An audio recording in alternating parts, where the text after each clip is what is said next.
call it Humanity Thinketh. It comes from Proverbs 23:7. And as humanity thinketh, the reason I call it as humanity is because we are now in a collective consciousness. When we all went to zero, the zero, and those who have watched, I've been talking about it for a while, but zero really meant that we would all have to find something within ourselves again. And the things that we expected or we felt that we deserved or entitled to, or we literally have got to deal with this collective consciousness, because all of humanity has been hit at the same time with an understanding. And even for myself, Jill, just when you see people with the mask and the gloves and all these different things, that means that they value their life. When you have conversations with friends and family members and you hear their voices and their tones, some of them are different today than they were back then. And so as a man thinketh is a collective so as a humanity thinketh, thank you, as a humanity thinketh, this is the season where I realized, I said, God, what should we do? And he says, I want you all to now challenge people to challenge their thought process and not just take everything for face value, but also look behind the meanings. And we're going to deal with this as we move on. And so I believe we did pray, or did we? Go ahead. Well, you prayed with me. Okay, and cool. Chelsea prayed for everyone. Cool. All right, cool. You know, what I thought too with this, Deron, is that right now we're in a place where we have lost control over tomorrow. Prior to this situation, in our minds, we had control over tomorrow. Right. We could stop today and say what we were going to do tomorrow. You know, we're going to build our houses, we're going to buy a house, I want to get married at this time, I'm pursuing this job, I'm going to school because this is how my future is going to look. Right. We've all lost control over tomorrow. But the reason why, too, this title, As Humanity Thinketh, in his heart, is what it'll go on to say. In these kind of situations, there are situations in life, and it's not always good things, right? Some that help you see what's in your heart. Right. It's not always bad things. It's Right. not always trouble. It's not always catastrophe. Right. You know, sometimes you'll see someone who is prospering, or someone who is in their why, or someone who's doing what they're supposed to do. And jealousy can also let you know what you think in your heart. Yeah. That the whole Cain and Abel story to me, Deron, is one brother brought a good sacrifice, a good offering from his heart. Another one was slight in his giving, and he saw the praise, or felt the praise that his brother got from doing from being all in. Right. And then jealousy came because he saw this good thing. And so we're in this tight spot. But this message is not only for a tight spot. Right. It is for whatever the many different ways you can the universe will use in certain circumstances. I guarantee you that we're going to prosper, and you're going to prosper. And we're going to talk about that. And prosperity is not something you do. It's something that you feel and you understand. It's not a material thing. Prosperity is something that you do. And it is something that it's what you feel. And so it's not necessarily the acquiring of material or whatever possession it is. It's about, what do I believe? And so our prayer is that you will be challenged. You will be challenged in your thought process. And everyone, we will collectively go to another level over the next sacred minutes that we are here doing this thing. And so, having said that, as Proverbs chapter 23, verse 7. I'm going to read it out of the Amplified, and then I'm going to come back and bring the context, and we'll bring the context. Proverbs 23:7 says, "For as he thinks in his heart, so is he in behavior, one who manipulates. He says to you, eat and drink, yet his heart is not with you, but it is begrudging the cost." I had read this scripture, and this scripture changed my life, and just the teachings around this has blessed me. But I now finally see it as a whole nother understanding, that the context was, if you dine with a manipulator in secret, and give into your appetite and your unchecked desires, it says you'll mess around, and it says you're sitting with someone that you have no idea, no discernment or anything, because you're not really thinking. And so it goes, and so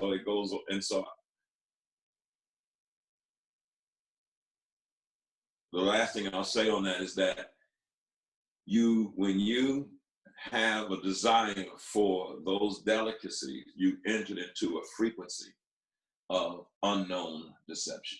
Right. Absolutely. And the word that you use were unchecked desires, the term that you use.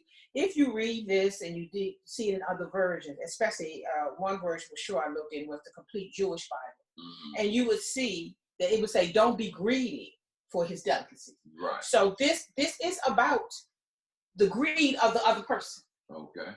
It is about someone who goes in a space with someone else who has a lot or has it going on, and what happens to you when you see that. You could be a woman who is thrown into a mindset. In your mind, you think you're thrown into a mindset, but you're not. Which you're really being shown is the mind of your heart. That's why it says, as a man thinks in his heart. Right. It's the mind of your heart. And your center is, there are women who see somebody with a husband, don't know what's really going on at home, right? And all of a sudden that it exposes. Right. It exposes something that the unchecked desire and or the belief that you have, even about yourself or about your walk with God or the path that he has you on. Right. And I was going to ask you, can you say that if you crave the trends of the world, can you say that when you crave those trends, is that a behavior of desiring someone's unchecked desires? It is, and it breaks the do not covet commandment. Okay. It is, you know what I mean? It violates, is what I'm trying to say. Okay. The do not covet commandment. And so when you say, do you crave the trends? Yes. And I'll tell you in real time what I've experienced. Way back in the day, when I went to church, remember when I first started, there was no Facebook. Right. So people didn't, well, let's say this, where I sat, people did not go to network. Right. Now people go to church, not because God leads them. Right. They go sometimes because the pool is bigger, they can fish for a husband. These are the unchecked desires. Right. That leads you off the path, but it doesn't look like you're leading off the path. It actually looks like you're getting what you desire, but they're unchecked. And so what does it mean to me to crave the trends? Well, I believe that once you see, what is Facebook for some people? Well, Facebook was a way to communicate at first, right? Like MySpace was a way to communicate at first. And this is what people was able to do. But then when it became more commercial, because now you got followers, and now you see how advertisers and different people kind of come in, and you become more popular or more valuable to people, because they don't just want you, they want your followers. That's it. You come with that. And so what ends up happening then from there, in my opinion, is that people now are not led from a pure heart. Right. It's game. That's it. It's business. It's commercial. And the sacredness of something is lost because people crave things versus what's that song say? It is the cry of my heart to follow you. It is the cry of my heart to worship you. Well, that's not the cry of hearts like it used to be, or the heart's cry the way it used to be. And so I wrote, as you were talking, unchecked desires equal the frequency of deception. If you don't check in with your thoughts and check in with your desires, you have no idea when you sit down with someone who has not checked in with themselves and they're flowing on their own frequency, their own energy, you bring that into your space. And when you bring that into your space, it says, do not weary yourself with overwhelming desire to gain wealth. Because if you're not careful, you are now craving the world. And I had to get off that. At some point, I had to, even though I had given my life to God, I had to get off of the world trend frequency. I had to get off of what was trending. I had to get off of that. And I was going to look at something yesterday. And when I looked, I said, I don't even need to know what they're doing. Because you can fall into deception, because it's almost like it's a gossip or something. And so, having said that, as we think, our character is a complete sum total of all our thoughts. And so my character is a complete sum total of all my thoughts, and in it being a sum total of all my thoughts, if I don't understand that everything springs from the hidden seeds that are in my heart, and if I'm not careful, the seeds of thought can cause my behavior to not follow what I say I believe, but my actions will say what I really believe, because I'm listening to my thoughts. Right. You're right. And, if I can say it this way also, is that these thoughts, sometimes when people hear the word thoughts, they just think it's in their head. Remember, this is in your heart. Right. So this is what you think coming from what you believe. Right. You believe with your heart, not your mouth. You believe with your heart, and then you vote with your feet on what you believe, meaning then you walk in it. So that's how God knows, or the universe knows, that you believe what you are saying because you're actually doing it. If you're not doing it, you don't believe it. Right. You're not at a certain stage of belief. It's just, maybe it's cognitive, and it's what you think. But once it gets in your heart, that's your belief. And so all of these things, when you say the sum total of all my thoughts, the sum total of your thoughts are connected to what you believe. And this is why John the Baptist would say it this way: the axe is at the root of the tree. That's what you believe. And when change comes and renewing your mind comes, which is the transformation of you going from transcending and going from your lower nature to your higher nature. Well, that comes from your beliefs being challenged. That's it. And you have to find the belief behind the thought. If you don't find the belief behind the thought, then you just think that this is normal. And so when I have my notebook here, and I didn't bring it up here for that, but I have had to constantly write down my thoughts and then find out what is the belief that is triggering this thought. What's in my makeup that's causing me to have this thought. And so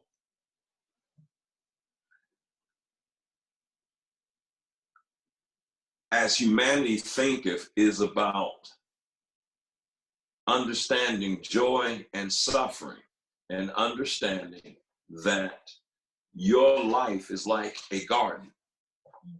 And whatever you plant in that garden, it's going to manifest.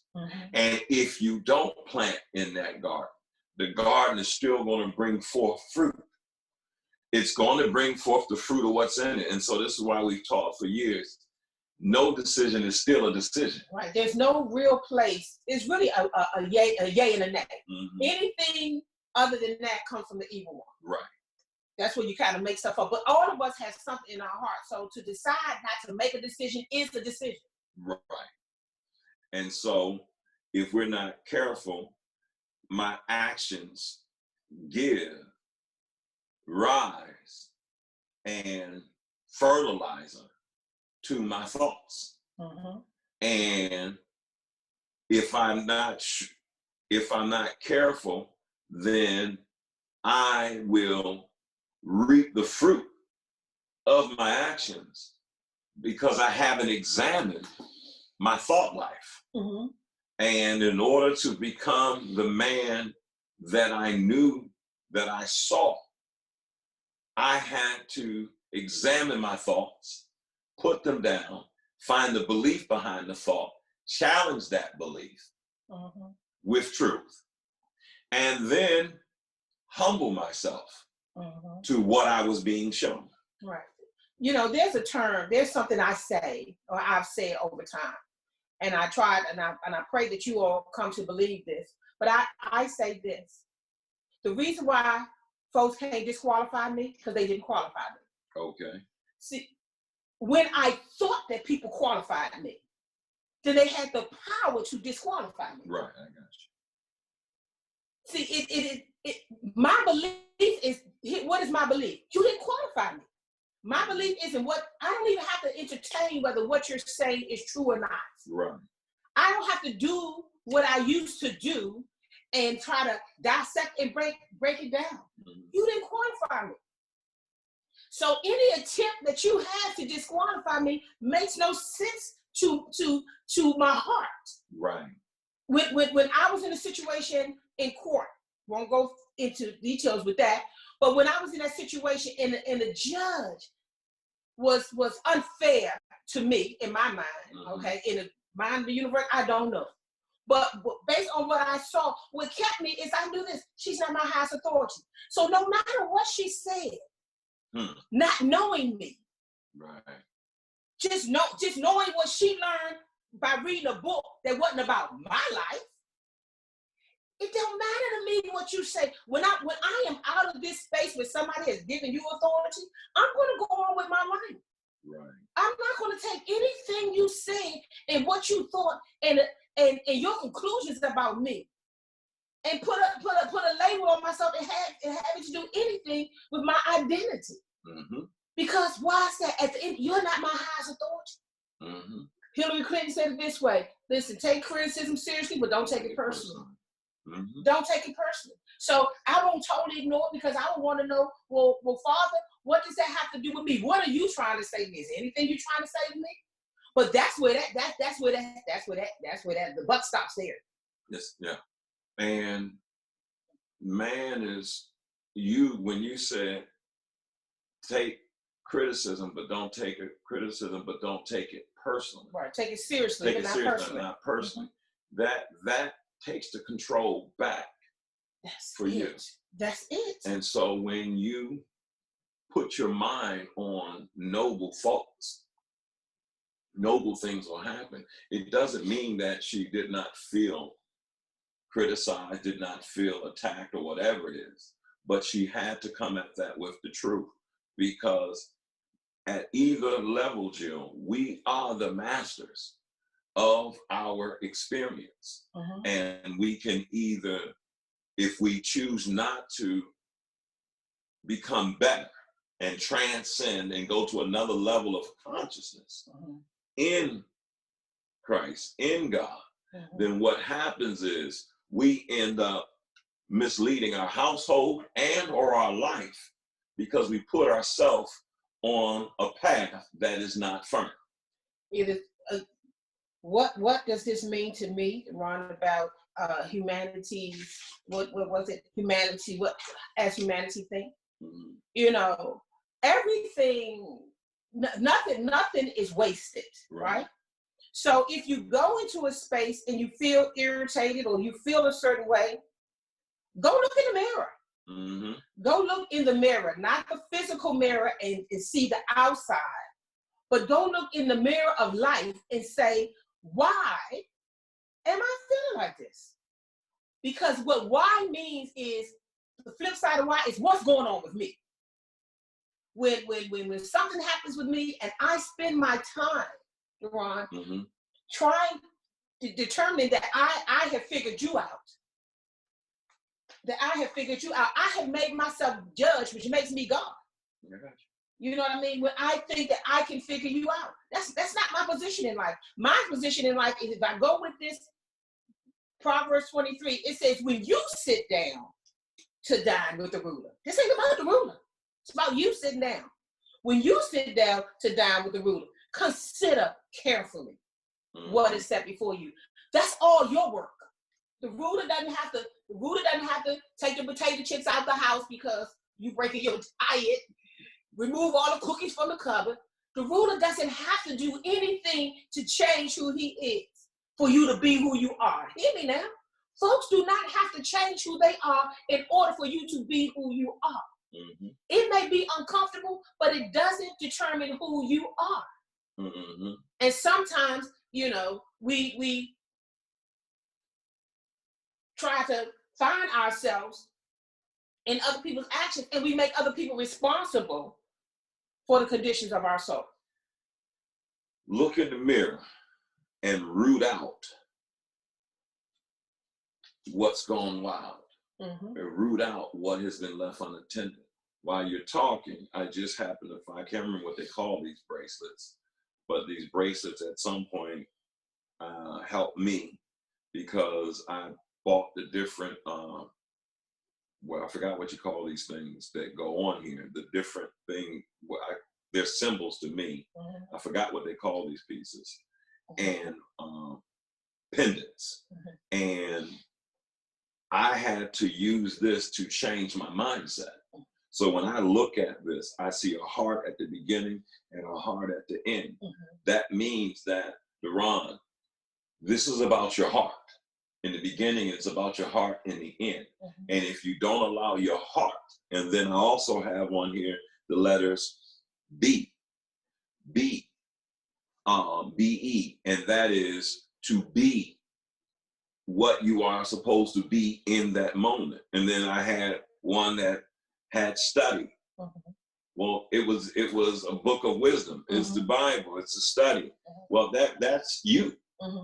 I would remind myself of who you are, and that I'm going to have to be able to know that I'm living with wisdom.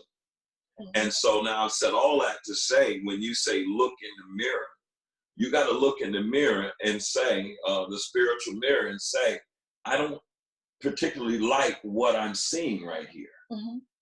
But the only way to get rid of this is for me to tend to the garden of my mind. And not only tend to the garden of my mind, and realize that my life is revealing to me what faults I've been following. Absolutely. And Deron, what you said a minute ago was, you said, look in the mirror and root out what has gone wild. So we know the scripture where it talks about God with a parable, right? That means it's just an example of there was good seed sown in a field, right? But while you were sleeping, an enemy came in and sowed in some other seed, and the two has to come up together. And then the disciples said to whoever, not to Jesus, because this was a parable, but to the person, hey, what to the Lord or whoever owned the space, said, what should we do? Should we pull these up? He said, no, don't pull these up. They have to go up together. Right. But what I want you to see is, even though you may not be the master at pulling up your weeds, because it takes a greater light sometimes than we often have to expose them, but you do have to know what is a weed in your life. Right. You know, and I say that because some of us, you just, you know, the story where somebody wanted to be rescued from an island. Someone said God sent the airplane. They said, no, I'm still waiting on God. God sent the boat. They said, no, I'm still waiting on God. God sent the bicycle. They said, I'm not waiting on God. And somebody had to tell them that was God. Right. That was God. But what does that say to me? What? See, there are people who some of us who think that the way this works is that you just sit down, sing some songs, some praise songs, that you read the Bible every day. Right. But no, you got work to do. Right. And you have the work of not just knowing God. The reason why you're knowing God, which is truth, the reason why you know that so that you can know yourself. Right. So that you can know yourself. And now you can use that level of light so that you can distinguish between what's a root, what's a weed, and what is weed. Mm-hmm. I'm not telling you to pull it up. But guess what? If you do not know what's a weed in your life, even if it seems to be bigger than you are right now, you don't know what to cry out to God about. Our lives follow the laws of harvest. Whether we cultivate it or we neglect it, you reap what you have sown. And the laws of harvest say we reap only what has been sown. Mm-hmm. The laws of harvest say we reap the same kind as we sow. The laws of harvest say we reap in a different season than when we sow. We reap more than what we sow. And sometimes we reap something that we did not sow. Mm-hmm. We reap what others have sown. Mm-hmm. And so right now we're in a season where if this is the time where we come to a collective consciousness, wisdom is telling me to say to those who are able to listen and hear what's being said, mm-hmm. This is the season where you must understand you're being given an opportunity to prosper. Mm-hmm. And the way you prosper, a man is what he thinks, as a man thinketh. If you change your thoughts in this season, I asked them when they put this out here, the title, I said, can you put these emojis? Because I put exasperated faces, emojis, angry emojis, sad emojis, crying emojis, kissing heart emojis, all this, because as you think, that's who you're going to be. Mm-hmm. And if you don't understand, you reap more than you sow. When we went to zero, if you sow an act, you're going to reap a habit. Right. And I think one of the verse in the Bible that explains or gives is the telltale of who we are as, or who we were as a church disciple, and that was changing lives from the inside out. And that scripture that supports that, what it says is clean the inside of the cup, then the outside would follow. Mm-hmm. Then the outside will be clean. And what it's saying is, if you clean the inside of the cup, if you do that work that you're talking about, you said you reap what you have sown. And my question I wrote is, what did I do? And you said you reap more than what you sown. Mm-hmm. And I wrote, sometimes you ask yourself, what did I do to deserve this? Right. Because what you did, what came back to you was bigger. Mm-hmm. But you can say that, I say it this way, I gave God a mess and he gave me something better back. See, that's another way of saying, what did I do to deserve this? Mm-hmm. You know what he gets to say? You are reaping more than you sown, Jim. Mm-hmm. You are reaping. So that's good. That's not just bad. That's not just reaping and having trouble heaped up on you. This is also happens for that reason. And also, the other thought I had was that, listen, this is an opportunity for your soul to prosper.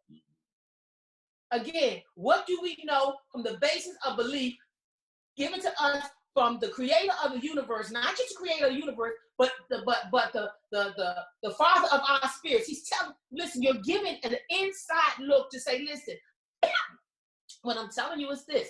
If you would clean the inside of the cup, right, then on the outside, this how we're here. If you would seek the kingdom first, the spirit of truth was inside, seek the kingdom first, all this other stuff that's necessary, not all of what your eyes see, not all of your unchecked desires, but the things that you really need on the outside is going to make sense for your life and your journey, those things will be given to you. There's no reason for God to keep you from getting to where he wants you to go. Mm-hmm. That would make no sense. I had to inquire, listening to what you said, I wrote the note down. I had to inquire, what do you want to show me in this? Mm-hmm. And each time you get into a situation, God, Father, what are you trying to show me in this? What new are you doing in me? What space are you taking me to? Mm-hmm. And you say this with expectation. Mm-hmm. And so even when you think, you're in a Job situation, a Job Ella situation, where it's just one more thing, you have to, if you want to not become completely discouraged, if you mind your thoughts, if you remind yourself, if you see that you can either sulk, S-U-L-K, or suck.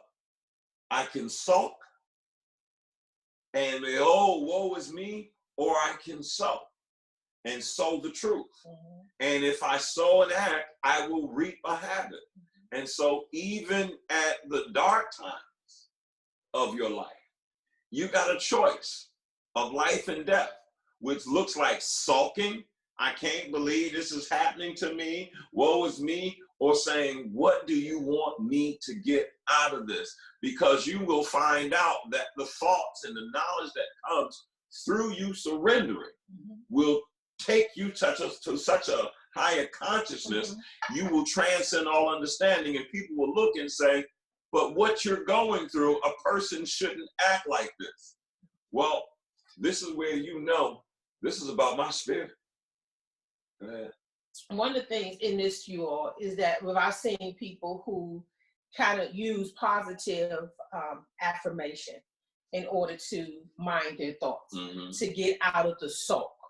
But no matter what you say out of your mouth, if it is what's in your heart that you're sowing.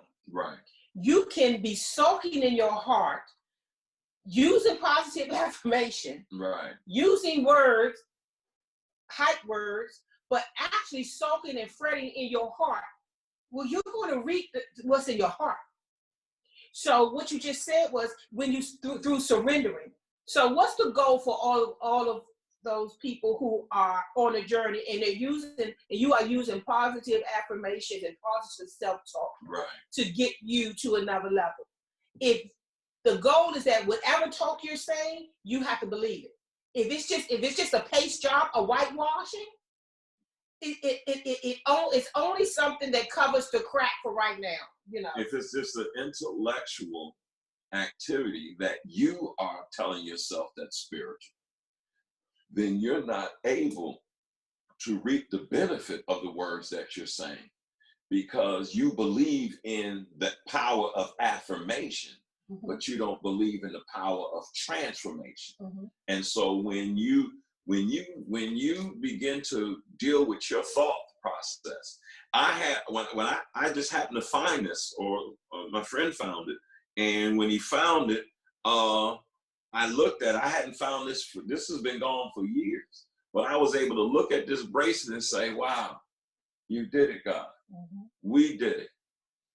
I changed because I have a heart on here. Mm-hmm. I had to make a decision that, Deron, it's all about love." Mm-hmm.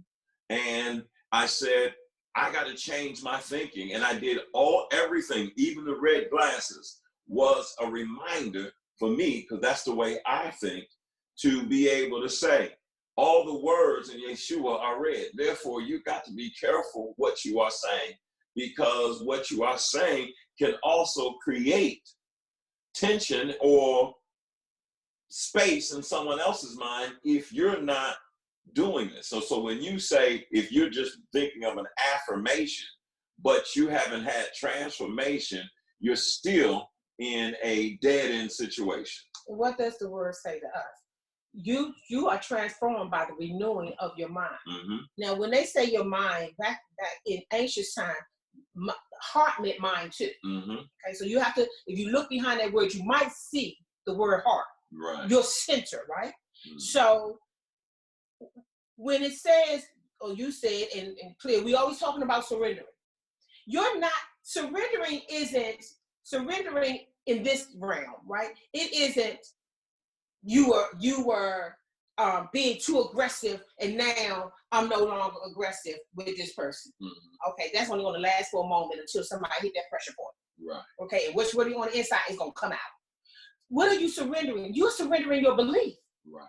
You're surrendering that belief that is energizing that action. Right. Not just the thought, the belief. The thought is going to lead you to your belief, what's in your heart. Right. And the goal is that once you get there, so if you are the person who is using positive affirmation right. for wellness, because you're trying to take your thoughts captive, listen to this. Your Father in heaven, or the Creator, whatever your words are, said this. Now you have to make them obedient to Christ, the Spirit of truth. So it's not enough to take your thoughts captive with positive affirmation. That's not enough. That is a step. But you have to go, the goal is that when you go from that step, then you sit into the light, and with yourself, and ask yourself, what is the root of this? Why is this habit, this pattern in my life? Remember, the whole Romans 12:1 that tells you to renew your mind. It also starts off with, do not be conformed to the patterns of this world. So we have some patterns or habits, as we would call them, right? That we have that is keeping us from being transformed. And so you can't just go snatch your stuff out of the air. It's surrender. But it's not surrender of your physical posture. It's surrender of the belief that is propping that posture and keeping that posture in that on that path that it's been on.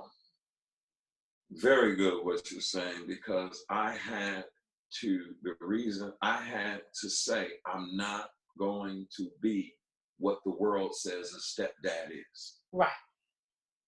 I'm not going to be what a stepdad. I'm not going to have this tumultuous relationship with my daughter, who was originally your daughter. And I had to understand, when I saw Talita, she was 8 years old in the car with you. And she had a ponytail, and you was driving the Toyota Tercel. And that's when wisdom said to me, I can say it's wisdom now, but God said to me, he said, there go your family right there, fool. Because I was in the car with another woman. And I looked over and I saw you all driving down the Beltway. And we passed you, and I looked, and wisdom said, you gotta switch up. Now, little did I know I would become, he said, there's your family right there, fool. I wasn't even thinking about being a dad. And he said, and she needs a father. Well, it's one thing to say that and act on that, but you also have to sow a character. And so when I saw that, I had to make a decision. You are going to have to become a better person. You're going to have to be transformed by the renewing of your mind. And I had to now learn how to love her. And I hadn't even had children at all. So I'm trying to figure out, I got to figure out how to love her. And understood the laws of the harvest. If I sow a character, I reap a destiny. And I have a great relationship with my daughter today, because it was not just about positive affirmation. She knows in my heart of hearts, I've been changed. Go ahead. And I thought about that in terms of the sometimes where the telltale signs, or where the rub comes in to test you, to show you what's in your heart, so that your thinking and your doing and your believing can line up. That's when you're centered. You're not centered. That's what it means, Deron, when psychology, when we use the term cognitive dissonance. What it means is that dissonance happened, that pull, that imbalance, that disharmony. It occurs when you're doing something opposed to yourself. When what you say out of your mouth and what you're doing in your walk, when they do not line up, and someone kind of calls you out and brings that out, that's why the other person gets that fight and that struggle and gets that energy. because the person has just discovered I'm not who I thought I was. Right. Now, why am I saying that? Because I've watched, let me just say it this way. What came to mind when you were talking about the telltale signs of you renewing your mind when it came to you not following the world's concept of stepdad? Mm-hmm. See, there's some of you out there, and I know this story from a girlfriend of mine shared about her brother who married a woman who had a kid. Mm-hmm. Then they had kids. Mm-hmm. And then he started treating that other kid that wasn't his blood kid differently. Mm-hmm. See, this is how you'll know. Listen, if you're out there and you have a person that is your daughter in the spirit, maybe not by blood, but in the spirit, then this is how you know the difference. Are you going, when that child caught up, do you run to save that child, or do you secretly wash your hands with this kid, and you know you wouldn't do that with your biological daughter? Does that mean that you haven't been the best dad that this girl or boy knows how to be? I mean, no, you can be the best dad that they know, but are you the dad that you say you are? Mm-hmm. Not the one that gets to step out of your own promise to yourself and then line yourself up with the world. And then go by the world's measure and get to say, well, you know what? I'm better than most. I'm better to this child than most. I have to ride a house, a roof over their head. We've talked. We've had these meetings. We've done all these different things. I've taken them to another country. I've taken them to different states. I've done all these different things. And that only works when you're comparing yourself to somebody who didn't do something. And that's why I'm sitting here talking about that. That only works there. So again, what are we talking about here? Has humanity thinketh in his heart? What do we learn about the wilderness? That you were put in a wilderness and we're put in tight spots at times, or certain spaces where we don't have a whole bunch of control. Why? So that we can know what's in our heart. Why is it important for Jill to know what's in her heart? So she doesn't go out there like a soldier with some plastic weapons and trying to fight a war without the right tools. Mm-hmm. That is preparation. The wilderness, that's preparation. For you to be the kind of you that you need to be to go through the doors that you don't see right now, that's in your future. But God goes before us. Mm-hmm. He goes before us, and then we come back, and then we're experiencing things because we think that's for now. No, you're experiencing things so that you can have the muscle for what is to come that you don't know about, but you're being prepared for. I've been saying for the last 3 years, we either gonna believe what we say we believe, or we're not.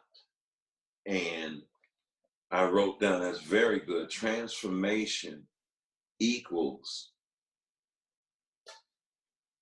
heart that takes the change and does complete surrender to the moment of now. Mm-hmm. So I'll say it again. Transformation, when you said renewed mind, renewal means when I am completely trusting God with my heart. Mm-hmm. And your heart takes a risk to trust in the factual statement of his word. Mm-hmm. And I had to, not being a father, I wanted her to call me dad. Mm-hmm.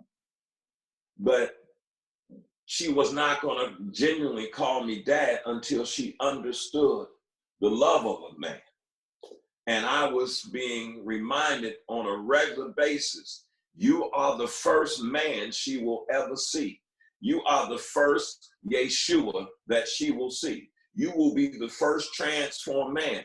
And so now you have to go ahead and be transformed, Deron. Because I had my anger, because she would tell me some things that she didn't like, and I would do it anyway. But when I did the family meetings, I had to, when we started doing the family meetings, she would say, I didn't like that you sucked your teeth. She hated that.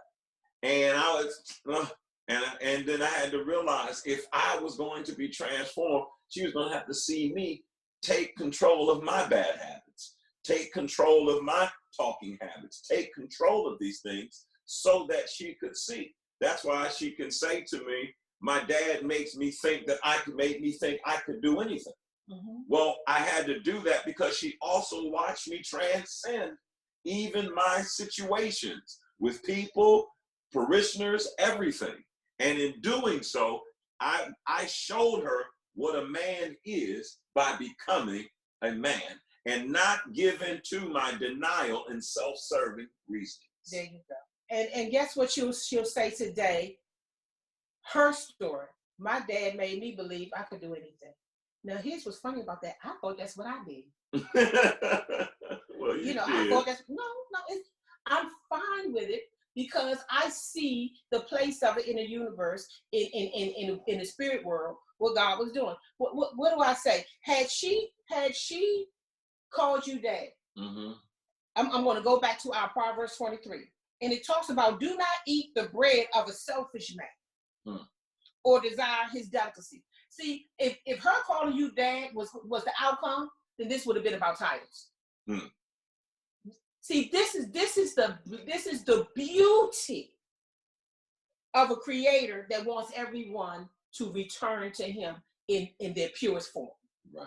The beauty of it is he didn't allow you, it didn't allow you, the spirit, no gender, the spirit, did not allow you to crave something so much because it was in your space and it made sense to think like that. Right. But what God wants you to know, but what you don't know is that's not what she needs. I don't get it. Her calling you dad because that's what you wanted. If she had done that and pleased you in the way that some people have to please these people to keep taking care of her, keep going. Had she done that, then she would have been true to herself.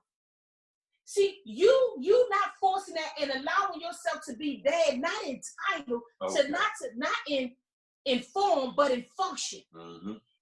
Form follow function. When you function as that, so much so, what some of you may or may not know, that when Talita graduated from medical school at her graduation, without our prompting, this is what you didn't know was down the line. She went to the advisors or whoever you go to, and she said, I would like, when her, Talita Jordan is her name, she said, I would like you to hyphenate my name when you call. And when you call me, I would like for you to say Talita Jordan Cloud. See, she had to do that. She had to want in her heart to say, and I am offering one of the greatest achievements of my life to you. This is why you don't need to sell yourself out over a 3-letter word, D-A-D. You don't need to sell yourself over that. Be that. Be that. And everybody who doesn't have a dad will know that you have been something in their life, because we all have that thirst to be whole, and to have those things. And so this is the gift the Father brought back to you, that she would take one of her highest achievements as far as the world is concerned, and she will present it to you in a package without you having to ask for it. That's why you got to let the Father, the Creator, do all the things that He's trying to do, attempting to do in your life, because you have no idea what He has waiting for you, what your future looks like.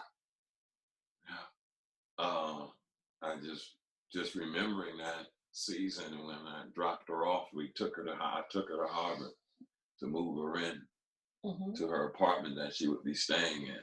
You had already traveled to Boston to help her find the apartment, and you all spent 2-3 days together there. That was crazy. Looking for a place. And then I had to take her there.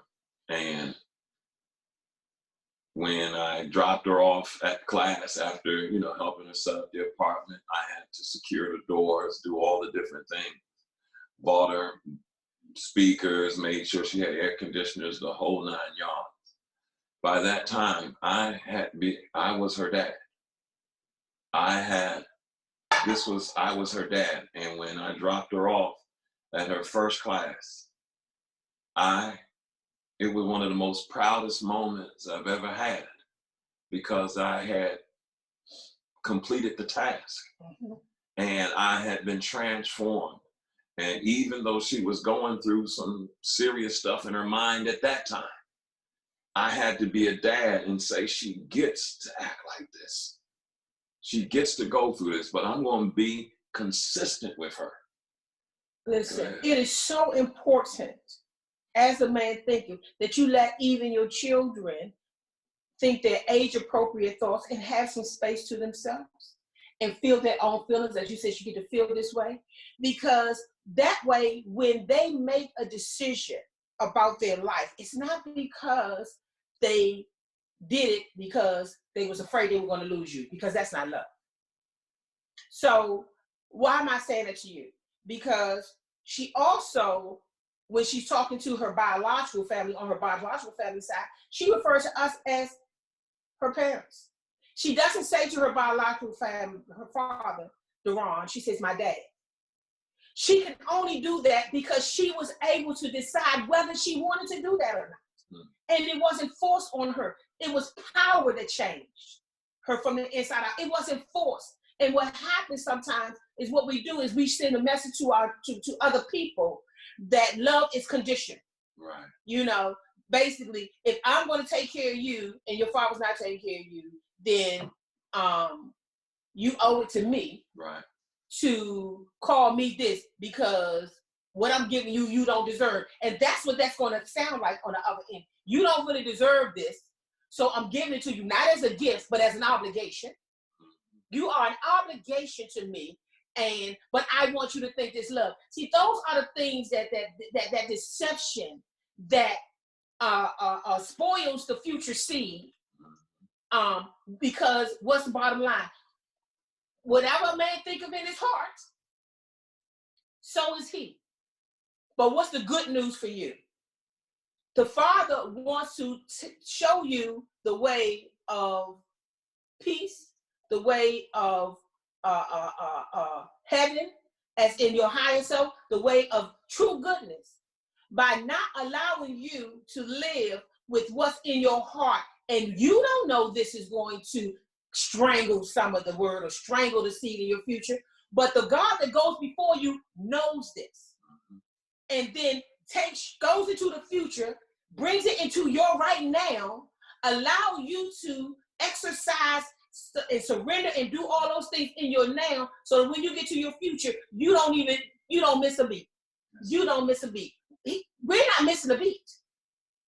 We're not missing a beat because our Father did not let you maintain that stand on call me dad and make that the most valuable thing in a relationship, a title. I had, by faith, and I want to switch gears and keep talking about it, but by faith, and our prayer is by faith, I had to believe that God, love is real, and that I don't have to be the stepdad or the ice cream dad or the controlling dad. I am her dad. And I had to know that I could change. And my prayer is for you to understand that you may be in a tough situation.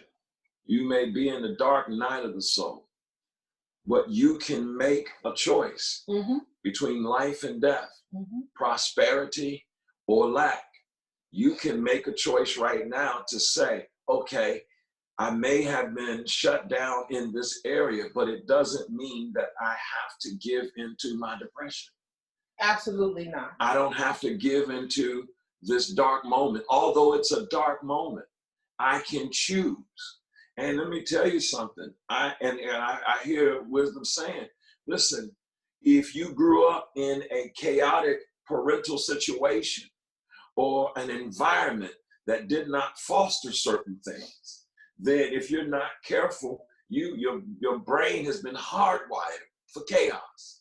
But you can change that hardwiring by telling yourself, this is what's important. And what was important is that she knew that she was loved. And I said, one day, we were in Clinton, Maryland. And I said, we were living over in Clinton on Juliet Drive. And I said, one day she will see and we will know. And I'll just wait for that moment. But she's going to see that I have changed. And waiting for that moment doesn't look like this, sulking. Right. Waiting for that moment doesn't look like you constantly comparing yourself to her biological dad if it looks like she's her kid. That's not waiting. You're not waiting on the moment. You just, okay, let me reframe that. Listen, what you're doing is you're believing God that good will win out. I'm thinking about the story with Abraham and it says they never saw the promise. Right. But they lived as if they had the promise. Right. Now, we all know because of where we are in this being grafted in, right? We all know that the promise that Abraham was actually fulfilled, but Abraham did not have to see that promise fulfilled. And I'm saying that to you because at the end of the day, the trust is that you trust God.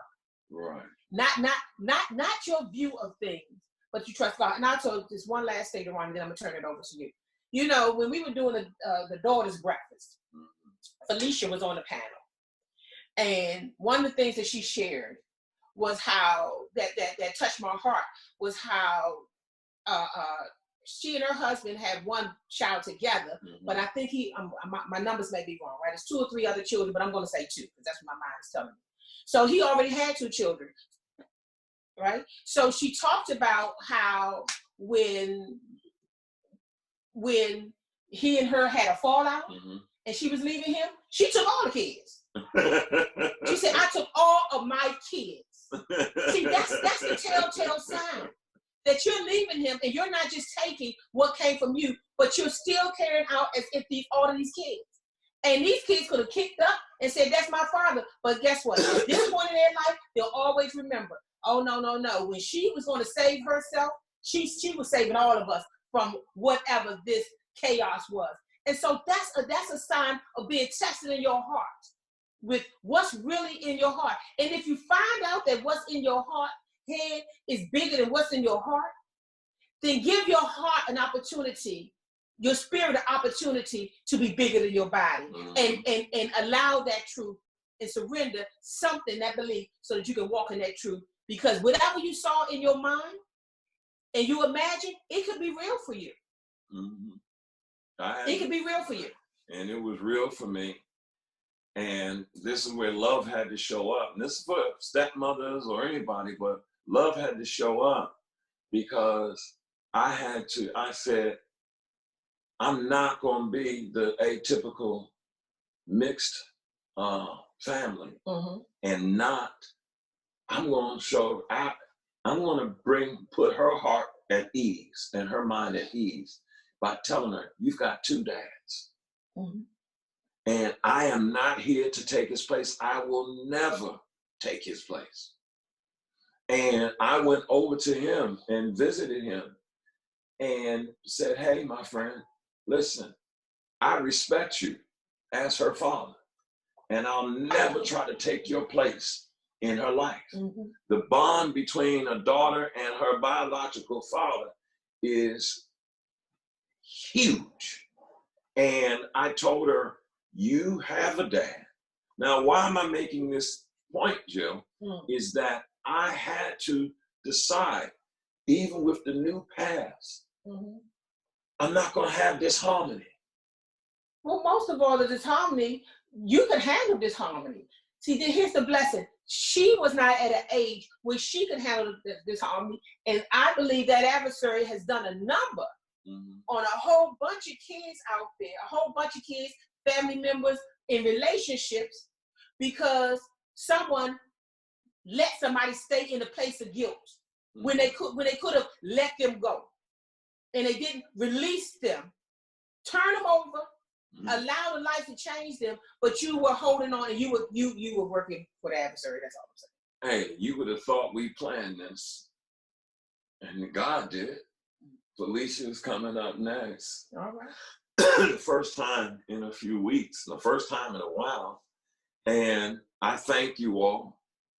And we thank you all for your consistency in watching and you're changing. And I even thank you for these messages that you sent through friends, family, all kinds of things to tell and this to let us know that you love us too and we love you, and that your spirit is being equipped. And my prayer is the sister who follows us, Felicia, she too, I just learned those truths that you just told me when she said, I'm taking my kids. Hey, you can be transformed. Yes, you can. And so, hey, that is my contribution, and I guess your contribution. And guess what? For anybody, Deron's going to turn over to Felicia, but I just want to remind you all, we'll be back to do this at 10 o'clock. And for all of you watching our 8 o'clock service, we don't retape. We do both of them live. And so there will always be some pieces that you don't get in the 8 o'clock service that will show up in the 10 o'clock service. So if your heart is still thirsty for more, tune in to 10 o'clock as well. And something in the spirit. We're going to do that.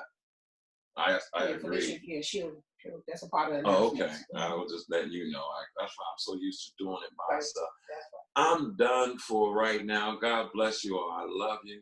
And we beat you to it. And we beat you to it.